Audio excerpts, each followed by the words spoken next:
તો એક મહત્વના સમાચાર મળી રહ્યા છે તેના ઉપર નજર કરીએ તો જૂનાગઢથી મળતા સમાચાર પ્રમાણે જૂનાગઢમાં દામોદર કુંડ ફરી છલકાયો છે તો દામોદર કુંડમાં પાણીની આવક થઈ છે અને વરસાદી પાણીના કારણે દામોદર કુંડ ફરી એકવાર છલકાયો છે। ગિરનારમાં અનરાધાર વરસાદથી દામોદર કુંડમાં તેનો પ્રવાહ તેજ જોવા મળી રહ્યો છે। સવારથી પડી રહેલા ભારે વરસાદથી દામોદર કુંડ બે કાંઠે વહેતા જોવા મળી રહ્યો છે।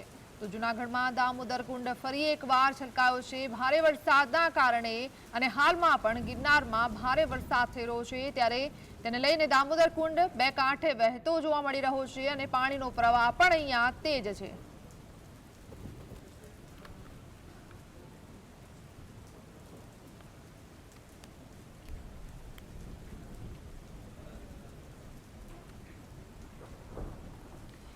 જૂનાગઢથી સંવાદદાતા હિરેન આપણી સાથે જોડાયા છે। હિરેન, વરસાદને લઈને કેવી પરિસ્થિતિ છે હાલ જૂનાગઢમાં અને ખાસ દામોદર કુંડ ફરી એકવાર છલકાતો જોવા મળી રહ્યો છે?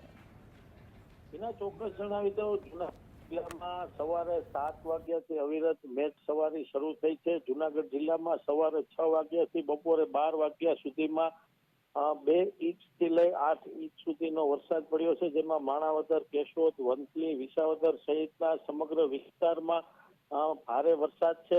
તેમજ ગિરનાર પર્વત પર પણ ધોધમાર વરસાદના કારણે જે દામોકુંડ છે તેમાં પણ ઘોડાપૂર આવ્યા હતા અને દામોકુંડ વધુ એકવાર આજે છલકાયો હતો અને આ તમામ પૂરનો પ્રવાહ છે તે હવે ઘેડ તરફ જશે અને ઘેડમાં પણ હજુ ભયંકર સ્થિતિ સર્જાય તેવી શક્યતાઓ જોવા મળી રહી છે। જી હિરેન, આભાર।